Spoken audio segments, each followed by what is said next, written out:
Alhamdulillah Rabbil Alameen wassalatu wassalamu ala Rasulillahi wa ba'd. Assalamu alaikum wa rahmatullahi wa barakatuh. We thank Allah subhanahu wa ta'ala who spares our lives to this moment.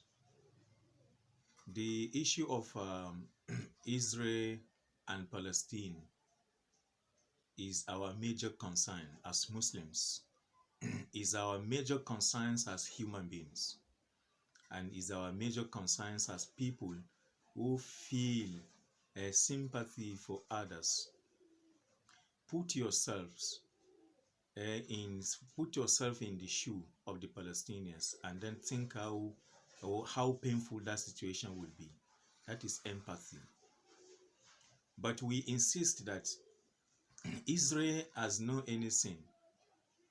Wallahi, the people that failed Palestinians are the Muslims, the Arabs, and the world. The America has failed Palestinian. The UN has failed Palestinian. The France, the Germany, and all these countries have failed Palestinians. The Arabs could not help their brothers who share the same religion and the same culture, the same complexion and everything with them. They could not help them. Instead, they are turning themselves somewhere else.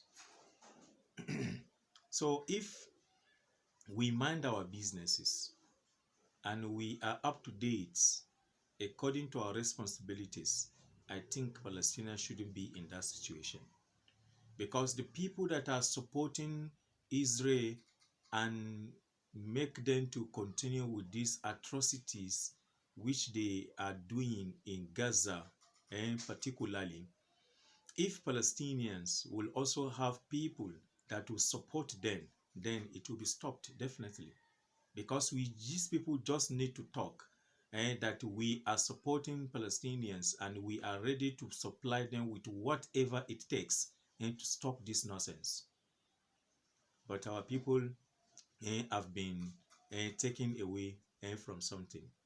Remember, my brothers and sisters, the Prophet Muhammad sallallahu alaihi wasallam told us, as he narrated from Allah subhanahu wa ta'ala in Hadith al-Qudusi, that Allah the Almighty will say in the day of Qiyamah that Ya ibadi, my servant, maritu falam ta'udni. I was sick and you didn't pay me any visit in the world. And then the servant will say, the Arab, how can I visit you? How can you even sick? And how will I even visit you? Even if you are sick. And how will you sick as a Lord? And then Allah subhanahu wa ta'ala will tell the servant that, don't you know that a servant of mine was sick during your lifetime and you didn't visit him? Now, what I want to deduct from this Hadith al-Qudsi is that what is happening in Palestine today is not even a matter of sickness. It's matter of taking people's life. Thousands. What are we doing? Do we think Allah subhanahu wa ta'ala will leave us in the day of Qiyamah scot-free?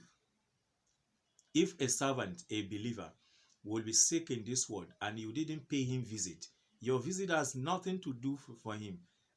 But Allah subhanahu wa ta'ala will have to caution you in the day of Qiyamah.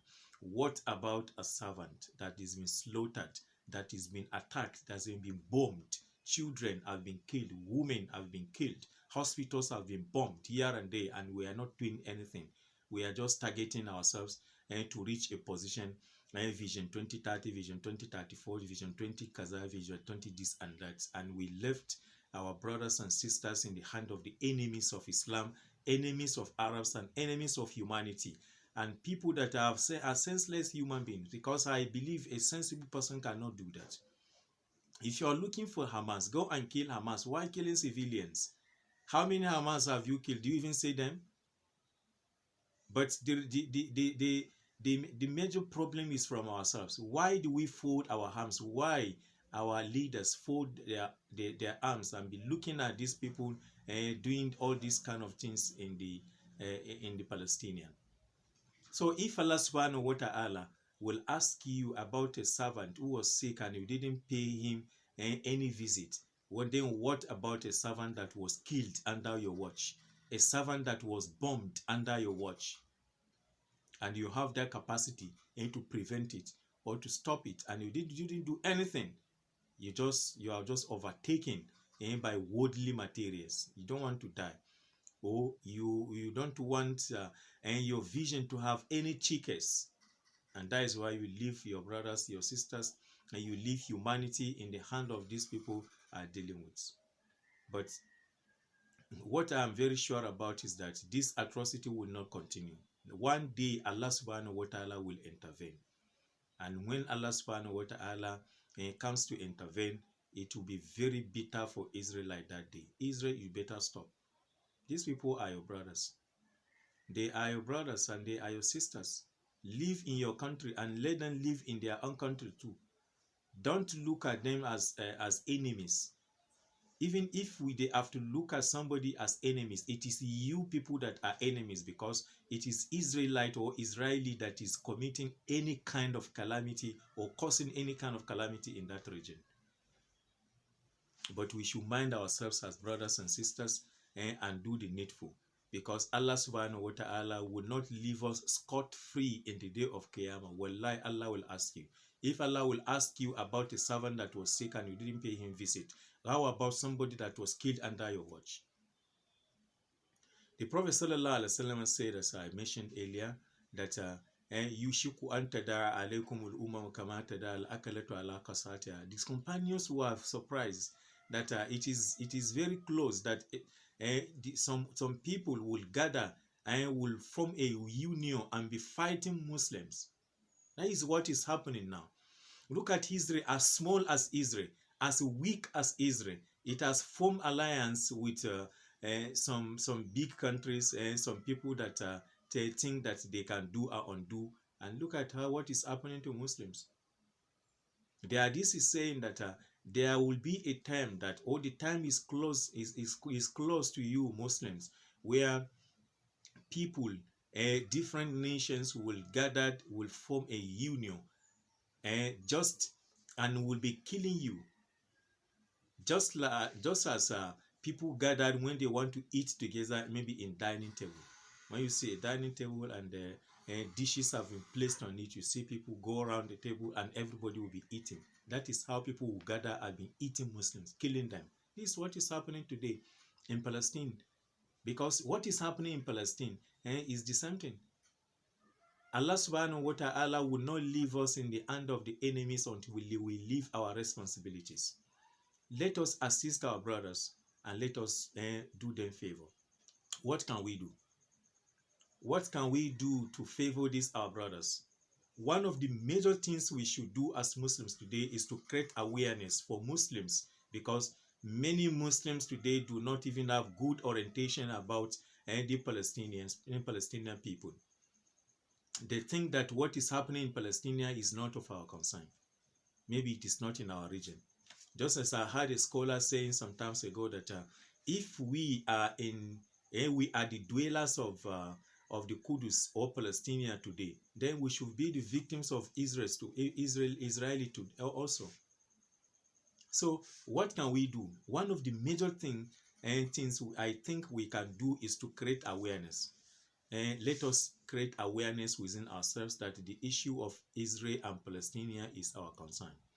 The Prophet sallallahu alaihi wasallam talked about it.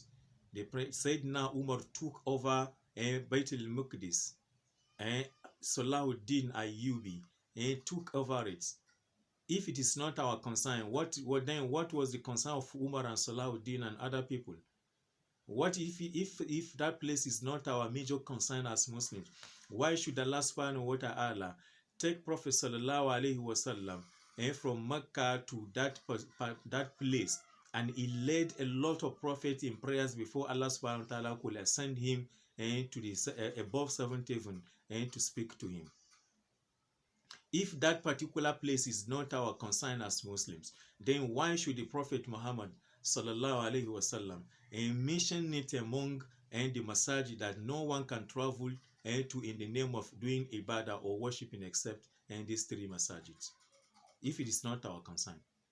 Abu Dharr al-Ghifari one day asked the Prophet sallallahu alaihi wasallam in the hadith of Al-Imam al-Bukhari that which is the first, or was the first house built and for worship on the earth. The Prophet sallallahu alaihi wasallam said, Al Kaaba, and then Abu Zar said, I said, followed by which he said, Al Masjid Al Aqsa. If it is not our concern, then why should the Prophet give this kind of answer? So, my brothers and my sisters, I think the first major responsibility of we that cannot do anything, we are not president of countries, and we are not having any army, we are not even military people, we are civilians. The first responsibility of ours is, let us create awareness and to every Muslim that our Palestine is our concern. Kudus, the masjid day is our concern, but not that particular masjid alone. That Beit al-Miqdis is wide, more than 14 kilometers, to the right, to the left, and so on and so forth. But people also think that is why we have to create awareness. People also think that that Beit al-Miqdis is that particular masjid that is built there. No, it's wider than that. Beit al-Miqdis or Al-Ard al-Muqaddas, Muqaddasa, as scholars mention, is more than that masjid 1,000 times. So you can see how it comes to our concern. Thank you very much. We meet another time. Barakallahu fina wa fikum. Assalamu alaikum wa rahmatullahi wa barakatuh.